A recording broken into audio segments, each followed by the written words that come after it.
सियासी दल भले ही 5 साल अनुशासन, विचारधारा, प्रतिबद्धता की बात करती हो, लेकिन जब चुनाव आते हैं तो सब एक तरफ रख दिया जाता है। इसका ताजा उदाहरण है उत्तराखंड विधानसभा का मौजूदा चुनाव। रिपोर्ट। अपनी एक अलग विचारधारा और अनुशासन के लिए पहचान रखने वाली बीजेपी ने कैंडिडेट के लिए जिताऊ योग्यता सबसे ऊपर रखी।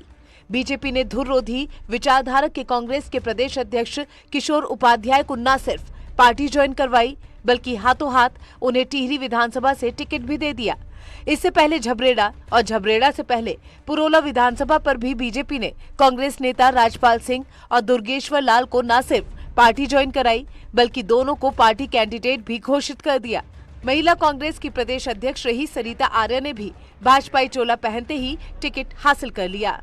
कि राजनीतिक विचारधाराओं में आज साम्यता आ गई है। अगर आप उसका विश्लेषण करेंगे, मैं जो मेरे सरोकार हैं, तब चाहे वो हिमालय को लेकर के हैं, मेरे या कांग्रेस नहीं, जो मेरे जो सरोकार हैं, हिमालय को लेकर के, गंगा को लेकर के, वनाधिकारों को लेकर के, उनको लेकर के मैं लंबे समय से संघर्ष कर रहा हूँ। लेकिन उस संघर्ष को उस तरह से सफलता नहीं मिल रही है। मेरी लंबी बातचीत सबसे हुई है। हम पहले से शुरू से एक बात को कहते आ रहे हैं कि भाई हमारी आइडियोलॉजी, हमारी विचारधारा, हमारा नेतृत्व जिनको पसंद है, जो उस पर काम करने के इच्छुक हैं, उन सभी का स्वागत है। और उसी के तहत जो भारतीय जनता पार्टी के विचारों से प्रेरित होते हैं, वही भारतीय जनता पार्टी की सदस्यता ले रहे हैं। और उन्हीं को जो है कि हम लोगों ने कई सीटों पर प्रत्याशी भी बनाया है। कुछ यही हाल कांग्रेस का भी रहा। नरेंद्रनगर सीट से बीजेपी बागी ओम गोपाल रावत को कांग्रेस ने अपना प्रत्याशी बना दिया, तो टिहरी में बीजेपी के सिटिंग विधायक धन सिंह नेगी को पार्टी ज्वाइन कराने के साथ ही कांग्रेस ने चंद घंटों के भीतर ही टिकट दे दिया। यानी बीजेपी हो या फिर कांग्रेस, टिकट के लिए दलीय निष्ठाएं तो बदली ही, विचारधारा को भी तिलांजलि देने में नेताओं ने देरी नहीं लगाई। न्यूज़ 18 के लिए देहरादून से सुनील नवप्रभात की रिपोर्ट।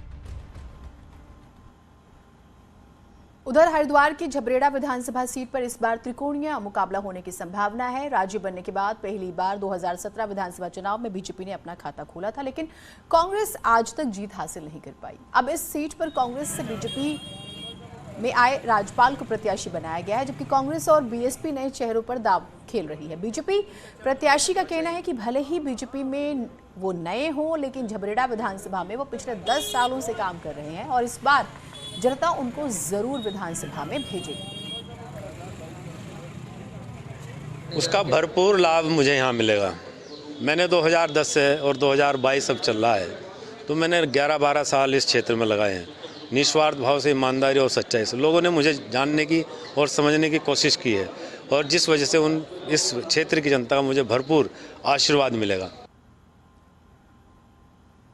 बद्रीनाथ में कमल खिलाना है, केदारनाथ में कमल खिलाना है, कर्णप्रयाग में कमल खिलाना है और थराली में भी कमल खिलाना है। जी हाँ, इन्हीं गीतों के साथ शुरू हो गया है चमोली जनपद में भारतीय जनता पार्टी की महिला मोर्चा का प्रचार अभियान। हर हर मोदी, घर घर मोदी के नारे गूंज रहे हैं। गीतों के माध्यम से मोदी सरकार की उपलब्धियों को गिनाने का काम भारतीय जनता पार्टी की महिला मोर्चा कर रही है।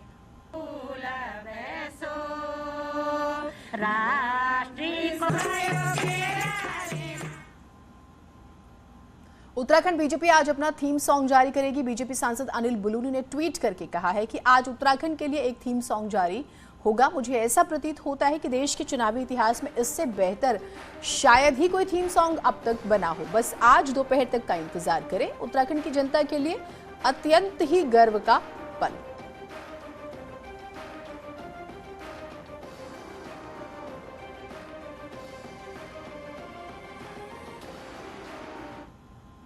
एक छोटा सा ब्रेक ले रहे हैं, कहीं मत जाइएगा।